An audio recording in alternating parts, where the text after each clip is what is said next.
Welcome back to the NCUT movie review, and today we have The Brutalist, and let me tell you something. This movie lived up to its name because it was brutal.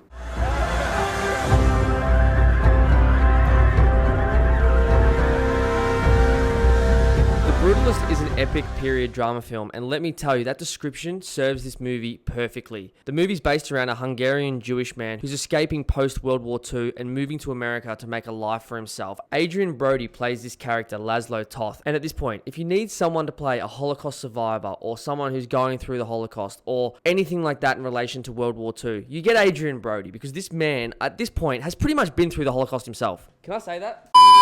And at this point, if you need an actor to play a character who's surviving the Holocaust or escaping the Holocaust or going through World War I, World War II, war-torn countries, you get Adrien Brody, because this man just has that look in his eye like, I've been through things. I've seen some shit. And he does that so perfectly in this movie as well. He's an architect who emigrates to America to make a better life for himself, while his wife and his niece are still left behind in Europe, and he's trying to make a life for himself so that he can bring them over to emigrate with him to America. And one of the heavy themes in this movie is immigration. It's emigrating to a country, especially first-generation immigrant, to try and make a life for yourself, the challenges that come with that. Really, back in that time, it was probably the hardest thing to do in the world, because there really wasn't any handouts for these people. They were coming over to these countries, making a name for themselves, making a living, which, look, it's hard enough doing that in the country that you're born and raised in, let alone in a brand new world where you don't know anything that's going on. And as I mentioned, the movie was an epic period drama. This is how much of an epic it was. It went for over 3.5 hours, and as soon as we sat down in the theater, the screen comes up and says, this movie will have an intermission. That's when you know you're going to be in the cinema for a long goddamn time. What needed an intermission was Horizon. But at the intermission time, it says you can now leave the cinema and never come back here because this movie sucks. But this movie had an intermission in it, and you go get some food, you go get some drinks. That's literally what we did watching this film. And it sort of added to the spectacle of this movie being set throughout the time of the 40s, 50s, 60s, 70s, even the 80s, and just showed all different aspects of Adrien Brody's character's life. And as Jody said, Adrien Brody, you want someone to go through trauma? He's the guy. If you want someone who is rich and looks down on people, you get Guy Pearce. This ain't Chicago. You can't just shoot him. Do I look stupid to you? He plays these type of rich roles perfectly because he embodies the wealthy. He embodies all of their subtleties, how they look down on people but appear to be for you. All over these juxtapositions of Adrien Brody being poor, trying to build his way up in America, almost like the dream, the American dream. You have Guy Pearce over here who's already the dream, and then he shits on people in very subtle ways. There was a specific scene here where Adrien Brody finally gets what he wants, and that's by Guy Pearce's hands. He humiliates him in front of his family by throwing him a quarter and then telling him, pick that up, pick that quarter up for me, and also referenced his nose and his English. So those type of degrading scenes really built Guy Pearce's character up almost flawlessly, because I believed he was a piece of shit. I believed he was the rich. I believed he was the wealthy. The way he dressed, the way he acted, and the way he embodied that character. Shout out to Guy Pearce. And in the movie, Adrien characters. And one of the main themes of the movie is obviously the fact that Adrien Brody's character is an architect. He was very talented before the war. He has a portfolio to show for how well of an architect he was. He comes to America. He's just doing like a lowly sort of job compared to what he was doing back in Hungary. And then Guy Pearce's character essentially says this to Adrien Brody, like, hey, why are you undermining yourself by doing a job that you're clearly too qualified for? Come work for me. And that sort of just continues on the theme of Guy Pearce's character essentially treating Adrien Brody and all the rest of the Jewish characters in this movie like they're underneath him. Same as Guy Pearce's son in this, Harry, who's played by Joe Alwyn. And by the way, Joe Alwyn's interpretation of his character in this movie, I mean, if you were just trying to go for the smug, arrogant, rich kind of kid who has been handed everything from his father, I mean, this guy played it perfectly. Throughout the film, you did not trust this guy one bit. In any scenes, no matter what he was saying, you were like, everything you're saying is the Viper. None of this is friendly. None of this is looking after Adrien Brody or doing it in the best interest of Adrien Brody. And throughout the film, that was a continual piece that Adrien Brody's character, no matter how hard he tried, had control over nothing. He didn't speak for himself. He didn't have control over anything. And the only thing that he had control over, or the only thing that he could speak for, was his own architecture. He wasn't even able to control sort of how that architecture was seen or who used it or who took control of it in war-torn countries. No, he was just able to have control over the architecture itself. And that was one of the underlying themes of this, that he wanted to be able to speak for himself. He couldn't. He was able to speak and control his own architecture. Hence why in a particular scene where they want to change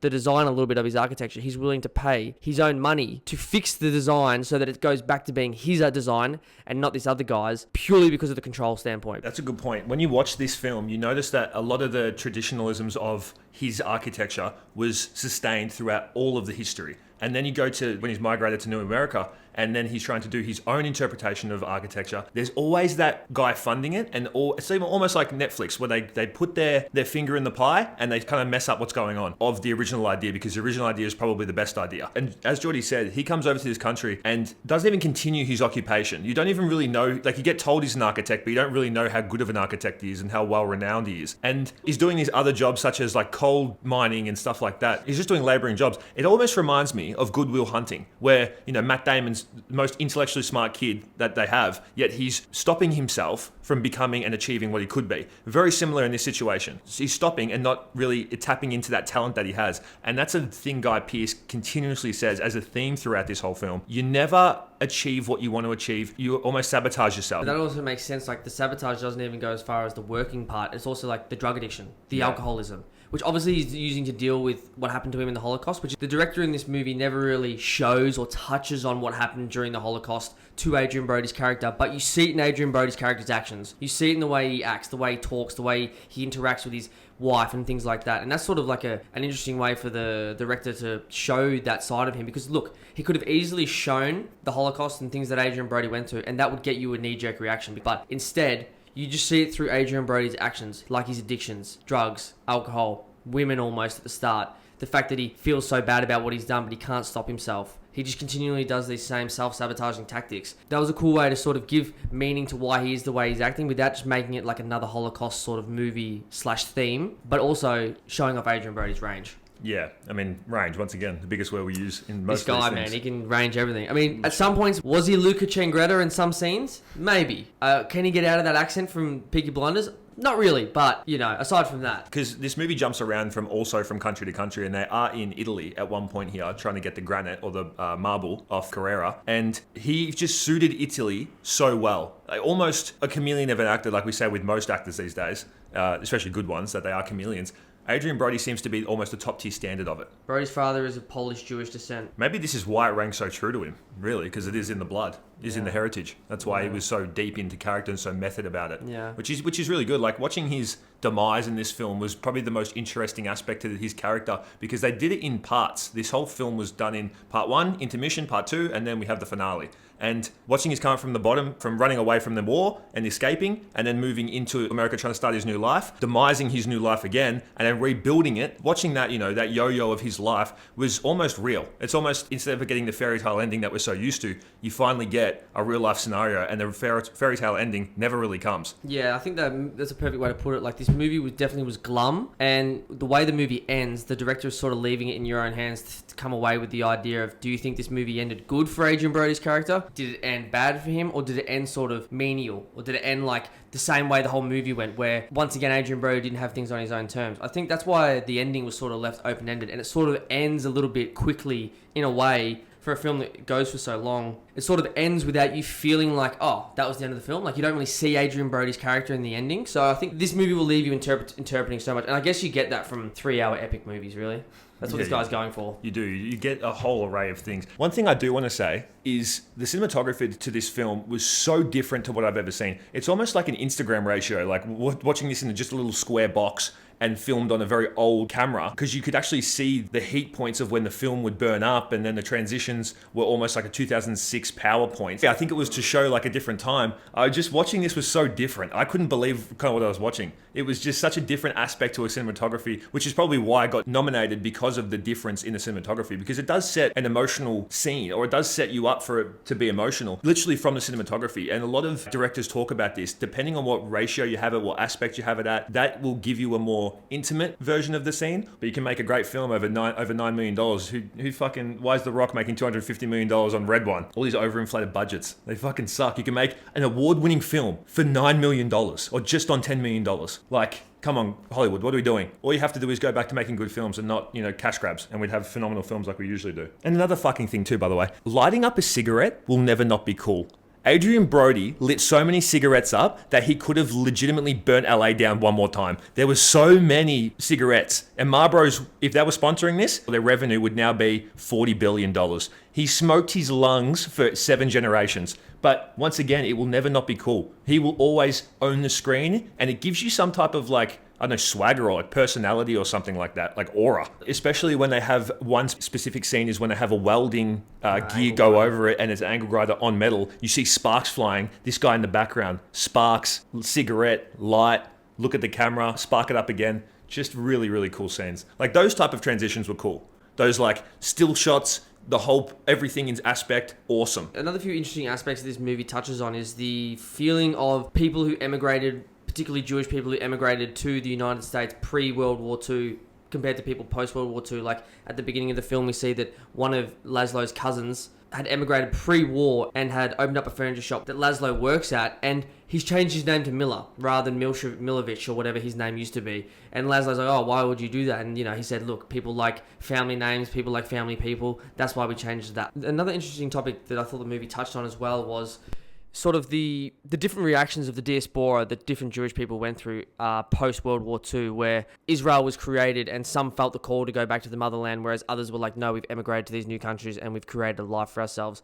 Adrien Brody's character and his wife, they want to stay in America. They say, hey, we've made a life for ourselves. Why are we no longer Jewish? Because we don't want to go to Israel because we've made a life for ourselves here. But then you see their niece and her husband or new boyfriend who's like, no, we feel the call. We're going back to Israel. I thought that was really interesting to see, and probably a conflicting argument and feeling that a lot of people went through in that timepiece in the 50s and 60s when the call was made for them to go to Israel. So that was, you know, different aspects. And that's like in this movie, there was so many different key moments that happened in it. And you sort of just go through so many stories of Adrien Brody's life throughout 40 years of this movie that this movie covers. By the way, I hated the fucking guy's library. I thought it was better prior to.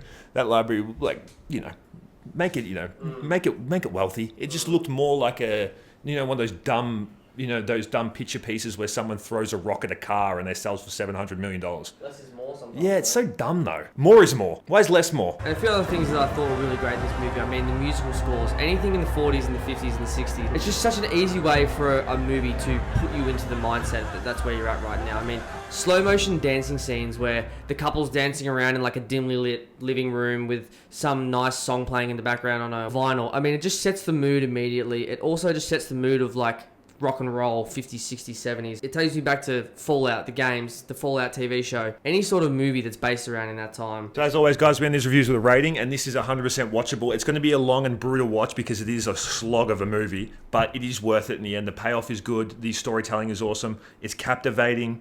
It tells you, you know, the struggles of people and what they've gone through. It gives you an insight. 8, 9 out of 10. 9 and a bit out of 10 because it is, I mean, got all the awards. There's a reason why they get nominated, guys. There's a reason. Brutal is the perfect way to describe this movie. It is a brutal watch, and you just know when you're coming into a movie where it's described about a Jewish person who's embarking on life post-World War II, it's going to be a brutal sort of movie. But it's a movie that will leave you with different interpretations from the person next to you about how they thought the movie went, or like what they thought the meaning behind the movie was, or the ending. And I think movies like that are really good because, you know, everyone has a different experience, and then it gives you something to talk about as well, and just a new way of appreciating movies. So I think everyone should watch this. And I mean, no surprises when you see Adrien Brody got nominated for Best Actor, of course.